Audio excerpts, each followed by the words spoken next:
You are being controlled right now, not by some tyrant on a throne, not by the gods above the Ganges, but by the thoughts screaming inside your own skull. They whisper, they roar, they pull every string of your life while you sit there convinced you are the one in charge. Buddha knew this darkness. He told a story so brutal it still cuts through 2,500 years of delusion. Listen closely, because this is not about some merchant in ancient India. This is about you. In the bustling markets beside the mighty Ganges, where the air smelled of saffron, sweat, and river mud, there lived a merchant named Amit. To the outside world, he was a success. His caravan stretched long across the dusty roads. His coins clinked heavy in leather pouches. His wife smiled when he returned home at dusk, and his children ran to greet him. But inside Amit's mind, there was no peace. There was only noise. Endless, invisible, merciless noise.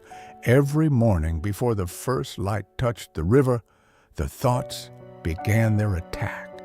What if today the prices fall? What if the other merchants undercut you again? What if your son grows up weak because you are not strong enough? Amit would rise, wash his face in the cold Ganges water, and step into the market, already exhausted by battles no one else could see. He negotiated with fire in his voice, but the fire was fear wearing a mask of confidence. He smiled at customers while his mind tallied every possible loss.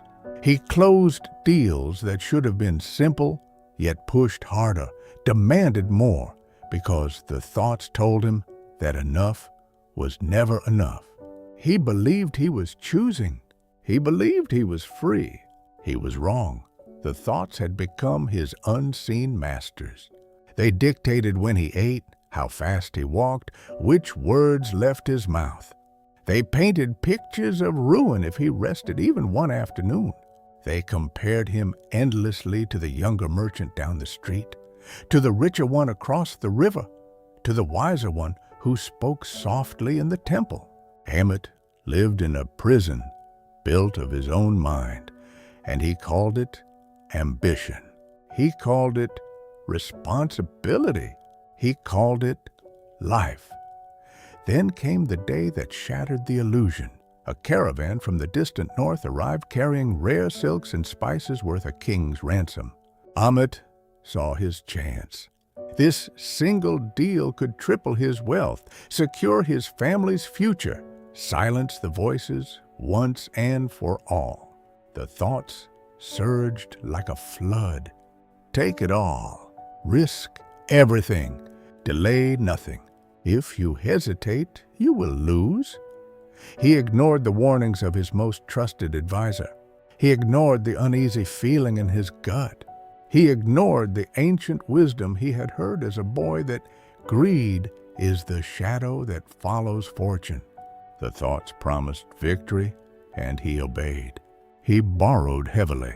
He promised delivery dates he could not meet. He lied to his suppliers with a straight face because the thoughts told him the end justified the means. The caravan was attacked by bandits 3 days out. Half the goods were stolen. The rest arrived ruined by rain. Creditors descended on Amit's house like vultures. His wife's eyes filled with quiet terror. His children stopped running to greet him. In one afternoon, the empire he had built on borrowed confidence collapsed, and still the thoughts did not stop. They screamed louder. You are finished. You are worthless. You should have been smarter. You should have been stronger. This is your fault. Amit stood in the ruins of his market stall and felt the weight of every decision he had never truly chosen. The thoughts had not merely influenced him. They had possessed him. That night, he could not sleep. The house felt like a tomb. So he did what every man does when the voices inside become unbearable. He ran. He fled into the dense jungle that bordered the Ganges, the wild place where even the bravest hunters spoke in whispers. The moon was thin and the trees swallowed the starlight. Amit ran until his lungs burned and his legs gave out. He collapsed against the roots of an ancient banyan tree, and for a moment the thoughts paused. Then they returned with new fury. You abandoned your family. You are a coward. You will die here alone, and no one will remember your name. Every rustle in the undergrowth became a tiger. Every shadow became a demon. Every beat of his own heart became proof that he was broken beyond repair. The jungle was not the danger. The jungle was a mirror, and in that mirror, Amit saw the truth he had spent his entire life avoiding. He had never been in control. The thoughts had walked him through every market, every negotiation, every smile, every lie. They had been the real merchant all along. Hours bled into days. Hunger clawed at him. Thirst cracked his lips. Yet the thoughts never rested. They replayed every failure of his life in vivid color. They projected every future catastrophe. They mocked him with memories of the man he once believed he was. Amit curled into a ball on the jungle floor and begged for silence. The silence never came, because you cannot outrun what lives inside your own skull. On the fourth dawn, when the first rays of sun pierced the canopy like spears, Amit heard footsteps, not the soft pad of an animal, human footsteps. He lifted his head and saw a lone monk walking the narrow path, robes the color of faded saffron, staff tapping gently against roots and stones. The monk stopped. His eyes were calm in a way Amit had never seen in any living man. Not peaceful in the soft, distant way of temple paintings. Calm like a mountain that has watched empires rise and fall and still stands unmoved. The monk spoke first. You look like a man being chased by something he cannot see. Amit laughed, a broken sound. I am being chased by everything I am. The monk sat beside him without invitation. For a long time, neither spoke. Then the monk said, the thoughts are not yours. They never were. They are like monkeys, swinging through the trees of your mind, loud, destructive, always moving. Most men spend their entire lives trying to catch the monkeys, to train them, to kill them. They exhaust themselves, and the monkeys only grow stronger. But there is another way. Amit stared at him, desperate. Tell me. The monk pointed to the banyan tree above them. Look at the leaves. They move when the wind blows. Do the leaves control the wind? No. The wind comes and the leaves dance. Your thoughts are the leaves. The wind is the world. You are not the leaves. You are not the wind. You are the one who can watch both without becoming either, he continued, voice low and cutting. Every thought that controls you does so because you believe it is you. I am afraid. I am angry. I am not enough. These are not statements of truth. They are storms passing through.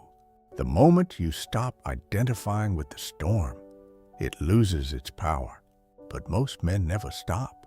They wear their thoughts like armor. Then one day, the armor turns on them, and they discover it was never armor. It was chains. Amit felt something crack inside his chest. For the first time in years, the voices quieted, not because they disappeared, but because he saw them for what they were.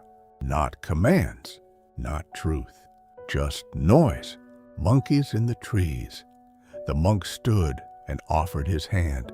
Come, the jungle is not your prison. Your mind was. And even the mind can be set free if you stop feeding the monkeys. Together, they walked back toward the river.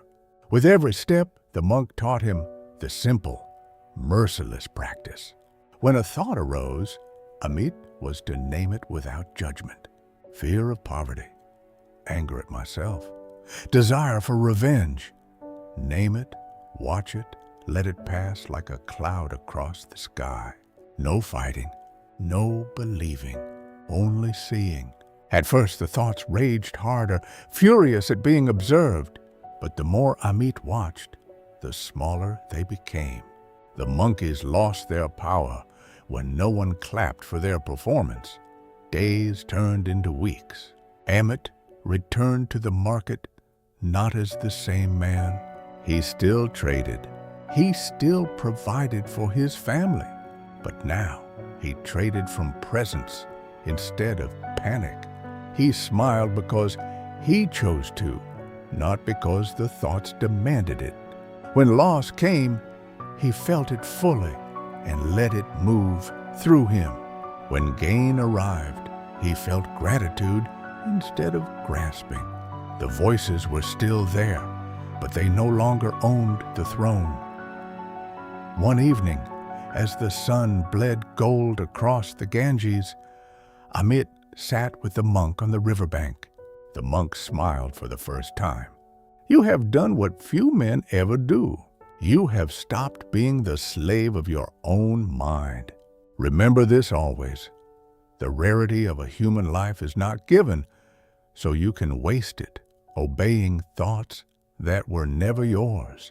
You surfaced through the impossible ocean of existence. Do not squander it inside a cage you built yourself. Amit looked at the river flowing endlessly toward the sea.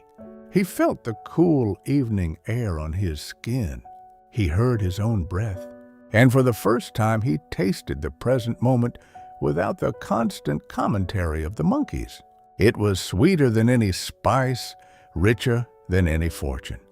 The Buddha told this story to his monks beside these same waters and then asked them a single question that still echoes across centuries. How long will you let invisible thoughts rule the only life you will ever have? How long will you wear the chains you cannot see? You, right now, reading these words, the monkeys are swinging in your head too. They are telling you this story is about someone else. They are already planning what you should do next, what you should fear tomorrow, what you should regret from yesterday. Stop. Name them. Watch them. Let them pass. You are not your thoughts. You never were. The only question left is this. Will you keep feeding the monkeys? Or will you finally set yourself free?